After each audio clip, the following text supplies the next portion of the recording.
세미나 이후로 되게 오랜만에 뵙는 것 같아요. 예, 반갑습니다. 예, 저희 회사의 이름은 글로벌 EI라고 그러고요. 제 이름은 심성우입니다. 미국 의대 진학에 도움이 될 수 있게끔 특별히 한국 학생들을 중심으로 멘토 역할을 한 10년간 해왔습니다.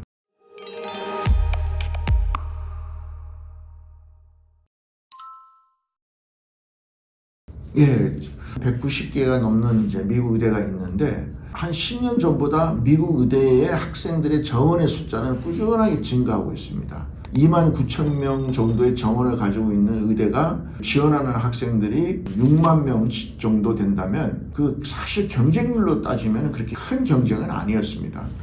근데 이제 정원이 조금씩 늘면서 지원하는 학생들의 숫자는 점점 주는 통계를 가지고 있습니다.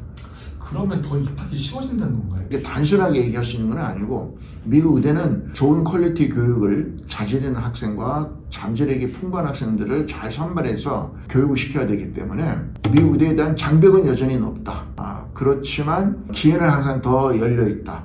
이렇게 생각을 하시면 될 것 같습니다. 미국 의대는 그 입학에 관한 평가가 이발리에이션이 종합적 평가입니다. 아카데믹 평가가 있고 비아카데믹 평가도 있습니다. 근데 이제 아카데믹 평가라고 하는 건 대학교에서 가진 학생의 GPA 성적, 그 다음에 MCAT 점수, 이 두 가지는 절대적인 숫자입니다. 그 다음부터는 이제 종합적인 평가입니다. 거기에는 이제 여러 가지 요소들을 많이 봅니다. 그 학생의 연구 실적이라든지, 클리니컬 익스피리언스, 그러니까 의료적 경험이 얼마큼 있는지, 의사로서의 자질이 있는지, 봉사 실적이 있는지, 이제 이런 것들이 아카데믹한 요소가 아니기 때문에 이건 중요하지 않을 거다라고 생각을 하면 큰일 납니다. 이게 전에 준비가 안 된 학생은 아무리 NCAT 점수가 높고 GPA 점수가 높다 하더라도 선발될 수가 없습니다. 예, 맞습니다. 미국 의대가 당연히 입학할 때 여러 가지 조건들을 쭉 보지만 항상 거기에 신분을 첫 번째 리퀘어먼트로 듭니다. 미국의 시민권이나 영주권자나 라고 하는 것에 대한 질문이 있습니다. 미국의 의대가 다 100% 그렇지는 않습니다. 명문 사립대, 우리가 이름만 들으면 알 수 있는 하버드 메디컬 칼리지라든지 존 홉킨스라든지 이런 몇몇 대학들은 영주권이 없어도 가능합니다. 근데 워낙 높은 MCAT 점수의 GPA의 학생들의 그 준비 활동이 있어야 되는데 그런 학생들과 경쟁해서 그 학생들보다 더 좋은 입학처를 가지고 있어야 되는데 그러면 영주권이 없어도 선발해 주겠다라고 하는 건데 제 경험상으로는 참 죄송하고 미안한 얘기지만 영주권이나 시민권이 없는 학생들은 정말 미국 의대는 낙타가 바늘구멍을 뚫는 것보다도 더 어렵다. 불가능한 건 아니지만 현실적으로는 어렵다. 좀 비교하기는 어렵지만은 미국의 대도시에 있는 선생님들의 어떤 경쟁 보수하고 한국 선생님들하고 차이가 있습니다. 근데 미국 의사 선생님들의 그 어떤 좋은 점이라고 하는 거는 우선 일단 환자를 보는 환자의 숫자가 확연하게 많이 차이가 납니다. 한국은 막 짧은 시간 안에 컴퓨터하고 환자를 동시에 보면서 짧은 시간 안에 막 하루에 많은 숫자를 이제 스쳐 지나가지만 환자가 지나가지만 미국은 이제 그렇게 되지 않습니다.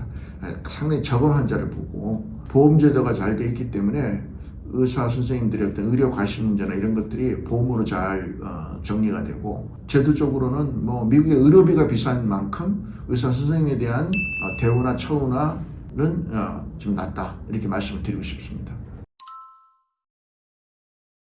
국내에서 이제 미국으로 진출하고자 하는 의사 선생님들에게는 좀 관심 있는 사항이 될 수 있습니다. 테니스주의 HB1312라고 하는 법안의 내용이 뭐냐면 옛날에 기존의 전통적인 방법에 의해서는 그냥 USMLA 시험을 스텝 2까지 합격을 하고 제2비자로 미국에 가서 혹은 스텝 3까지 합격을 하고 H1B로 미국 병원에 가서 그 매칭 과정이라고 하는 과정을 통해 가지고 3년, 5년, 6년씩 이렇게 전공 수련의 과정을 겪는 그런 과정이 있었습니다.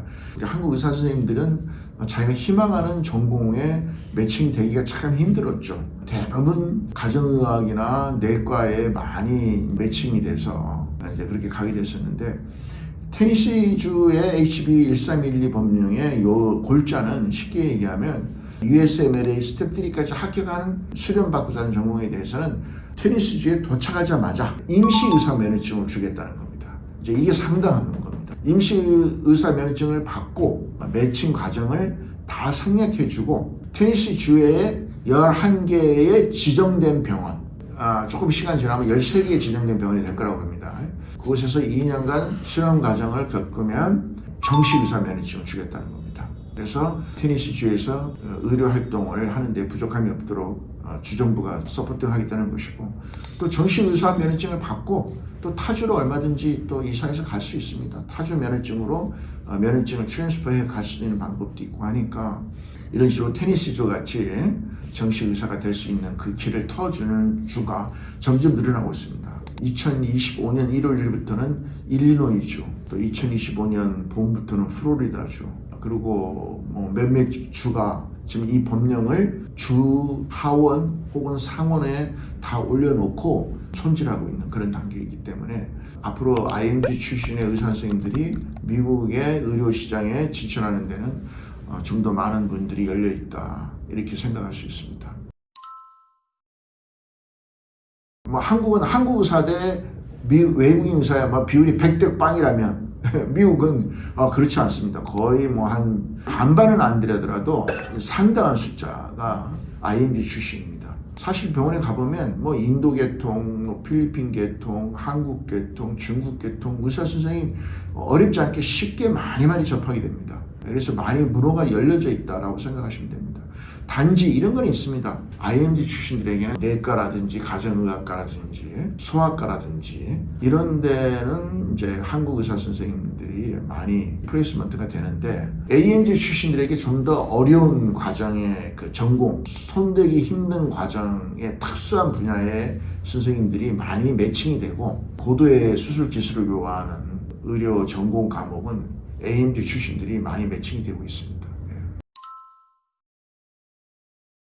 가능한 일찍 준비할 수 하는 게 좋습니다. USMLA 시험부터가 우선 일단 간단치가 않습니다.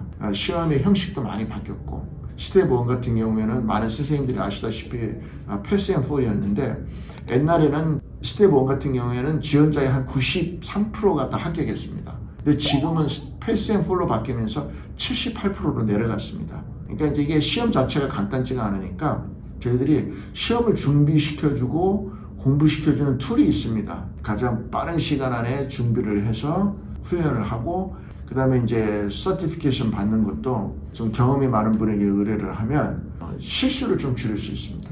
실수를 줄인다라고 하는 말의 의미는 시간을 줄일 수 있다는 뜻입니다.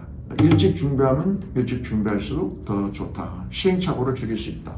이렇게 말씀드리고 싶습니다.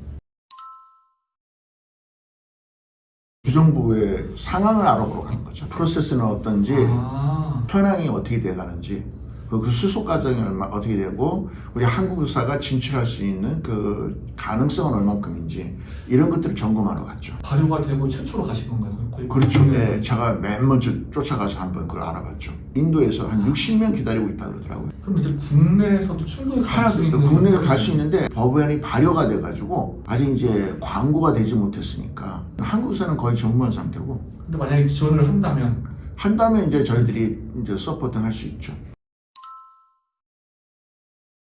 그 프로세스를 진행을 하려면 우선 일단은 USMLA 시험을 스텝 1, 2, 3를 보시고, 그다음에 ECFMG 서티피케이션 과정을 거치시고, 그래서 그것이 된 다음에 병원의 플레이스먼트를 잡을 수 있도록 병원을 빨리 섭외를 하시고, 영주권이나 이런 것이 있으면은 많이 유리합니다. 이런 과정들은 제가 저희들 글로벌 리아에서 도와드릴 수 있습니다. 그래서 이제는 미국 의대 입학 노하우? 네.